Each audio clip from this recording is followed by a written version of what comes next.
बेनेगल मर्दवादी दुनिया में स्त्रियों की नज़र और उनके नजरिए को दिखाने वाले निर्देशक। साल 1976 में श्याम बेनेगल की फिल्म मंथन पर्दे पर आई थी, जो मूल रूप से कोऑपरेटिव मूवमेंट और किसानों की कहानी थी। फिल्म के शुरुआती हिस्से में एक सीन आता है जहां एक डॉक्टर राव गांव-गांव में घर-घर जाकर दूध की टेस्टिंग करते हैं। उन्हीं में से एक घर है गांव की दलित महिला बिंदु का, जिसमें स्मिता पाटिल होती है। जब डॉक्टर राव पहली बार बिंदु के घर दूध का सैंपल लेने आते हैं तो बाहर बैठे उनके छोटे बच्चे से पूछते हैं, तुम्हारा बाप कहाँ है? तो बिंदु तीखे तेवर से जवाब देती है, बाप अहिया है, तुम्हारे को क्या चाहिए? यानी खुद की तरफ इशारा करते हुए कहती है कि बाप यहाँ है, तुम्हें क्या चाहिए? पुरुष किरदारों से भरी इस फिल्म में स्मिता के इस पहले सीन से तय हो जाता है कि वो गरीब और शोषित जरूर हैं, लेकिन दबी कुचली महिला नहीं है। और ये बिंदासपन बिंदु का स्वभाव ही नहीं, जरूरत भी है। ये सिर्फ एक मंथन की कहानी नहीं है, बल्कि श्याम बेनेगल की तकरीबन अधिकतर फिल्मों की यह खासियत रही है कि वो महिला किरदारों को अपनी पूरी संपूर्णता में दिखाते हैं। संपूर्णता यानी महिला किरदारों को सिर्फ नेक दिल, सहनशील और कुर्बानी देने वाली नहीं, बल्कि सातिर और सहज, स्ट्रेट, स्मार्ट, आजाद ख्याल और सहाय, दिलकश लगभग हर रूप में दिखाते हैं। 23 दिसंबर को श्याम बेनेगल का निधन हो गया था और इस मौके पर उनकी बनाई तमाम फिल्मों को याद करते हुए ये बार बार उभर कर सामने आ रहे थे। इस फिल्म की चर्चाएं काफी जोर शोर पर रही थी। फिर वो मंथन की बिंदु हो या फिर फिल्म मंदी में वेश्यालय चलाने वाली रुक्मिणी बाई शबाना आजमी।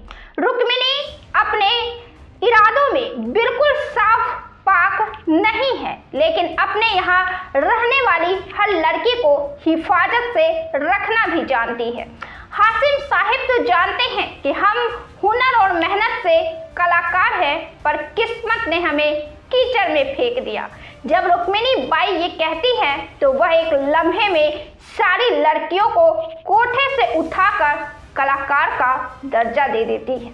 ये श्याम बेनेगल का ही कमाल है कि वो सेक्स वर्कर्स की जिंदगी को इतने अदब से दिखाते हैं, जहां उन्हें ना ही रोमांटिसाइज किया जाता है, ना महिमा मंडित और ना ही उनकी कहानी को दरकिनार किया जाता है। मंदी में शबाना आजमी का किरदार अपने कोठे में जिनत नाम की लड़की यानी स्मिता पाटिल को कभी किसी ग्राहक के सामने पेश नहीं करती।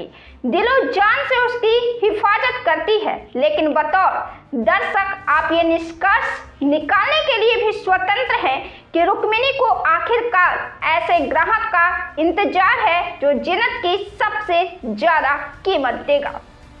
इला अरुण, नीना गुप्ता, सोनी राजदान, अनीता कंवर, कोठे में रहने वाली ये सारी लड़कियां जानती हैं कि जिंदगी ने उन्हें किस हालात में धकेला है, लेकिन वो ये भी जानती है कि ये उनकी जिंदगी, उनका देह है और इन हालात में उन्हें क्या करना है। इन ब्लैक कॉमेडी में श्याम बेनेगल कोठे की इन औरतों को बहुत ही गरिमामय और मानवीय ढंग से पर्दे पर दिखाते हैं। फिल्म निशांत हो या जुनून, सरदारी बेगम या फिर जुबैरा, कलाकार रेखा हो या करिश्मा कपूर, इन सब के साथ वो कुछ ऐसा ही करिश्मा करने में कामयाब रहे।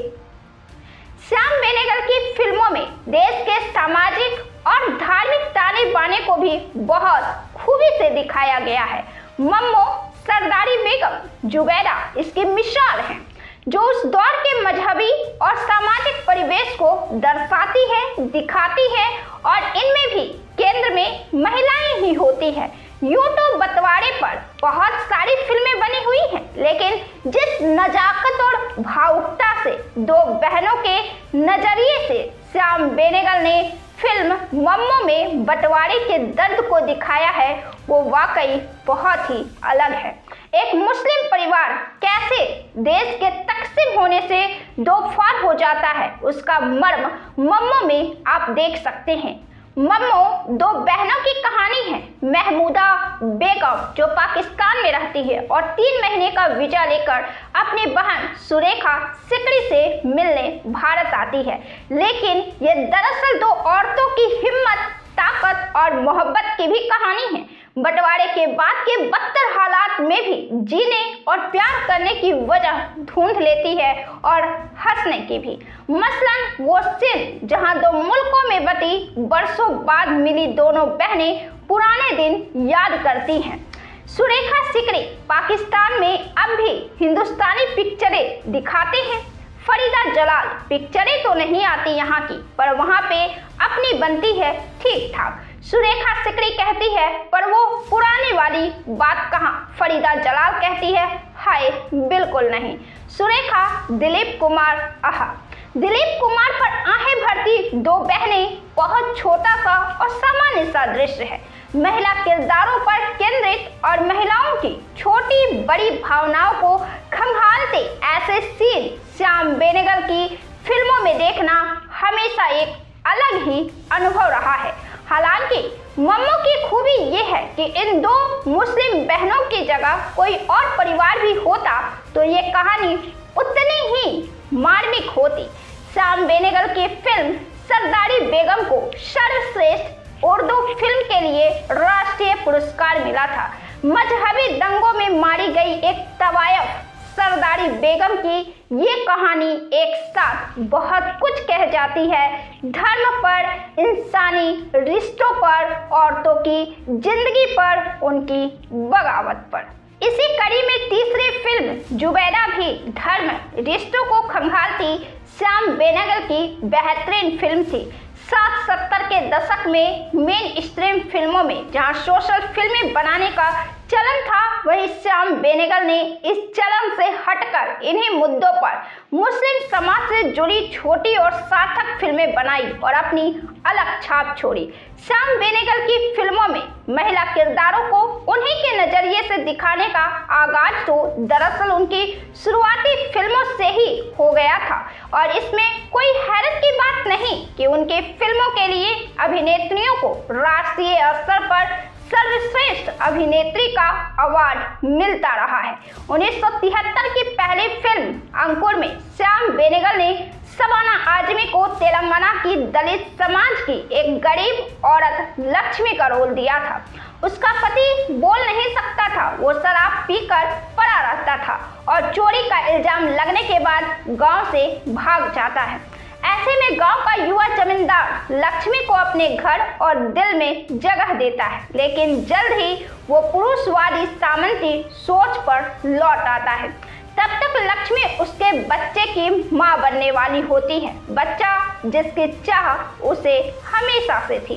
इस दौरान लक्ष्मी के मन में जो विरोधाभासी भाव आते हैं, उसे श्याम बेनेगल ने बहुत सुंदरता से उकेरा है। ग्लानि, हिकारत, राहत, भरोसा, आकर्षण, जमींदार के प्रति उन सारे जटिल भावों को श्याम बेनेगल जगह देते हैं। पति के भाग जाने के बाद लक्ष्मी यानी कि शबाना जब जमींदार की दी हुई आर्थिक सहूलियत स्वीकार करती है और शारीरिक संबंध बनाती है, तो इसे श्याम बेनेगल सिर्फ नैतिकता के चश्मे से नहीं देखते, बल्कि जात पात वाले उस सामंती समाज में औरतों की हैसियत के तौर पर भी दिखाते हैं। और आखिर में जब गांव का जमींदार लक्ष्मी को छोड़ देता है, तो वो अपना बच्चा गिराने से साफ इनकार कर देती है और गांव लौटे पति के साथ रहने का फैसला करती है और यह एक नए अंकुर को जन्म देता है। अंकुर के लिए नई नवेली शबाना आजमी को राष्ट्रीय पुरस्कार मिला था। समाज की ऊंच नीच के अलावा इंसानी रिश्ते को भी औरत के नजरिए से दिखाने में श्याम बेनेगल ने महारत हासिल की है।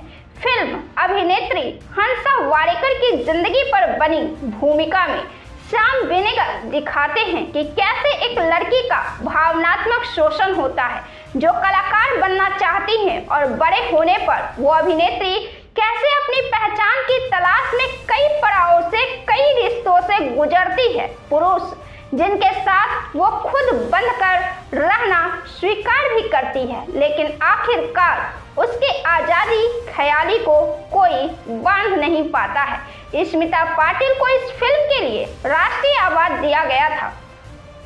1981 में आई कलयुग में सुप्रिया पाठक को पहला ब्रेक देने वाली भी श्याम बेनेगल ही थे, जो महाभारत का मॉडर्न संस्करण था। इस कहानी में भी श्याम बेनेगल ने सुप्रिया को सुभद्रा का अहम रोल दिया, जो अर्जुन की पत्नी है, और इसके लिए उन्हें सह अभिनेत्री का फिल्म फेयर पुरस्कार भी मिला। हैरत की बात नहीं कि श्याम बेनेगल की बहुत पसंदीदा फिल्मों में महबूब खान की फिल्म औरत थी। 2009 में बीबीसी में दिए इंटरव्यू में बकौल श्याम बेनेगल ने मदर इंडिया अब तक की सबसे अच्छी फिल्म है, और जहां तक बात पुरस्कारों की है तो उनकी फिल्मों को ही नहीं, श्याम बेनेगल की फिल्मों के लिए स्मिता पाटिल, शबाना आजमी, किरण खेर, राजेश्वरी सचदेव, फरीदा जलाल, सुरेखा सिकरी, सुप्रिया पाठक, करिश्मा कपूर ने सर्वश्रेष्ठ अभिनेत्री के पुरस्कार और दिल जीते हैं। वैसे फिल्में ही नहीं, विज्ञापनों में भी श्याम बेनेगल ने कुछ नायाब तोहफे दिए हैं। भारत की पहली अमूल बेबी की तस्वीरें भी उन्होंने ही उतारी थी। 10 महीने की वो बच्ची शशि थरूर की बहन थी।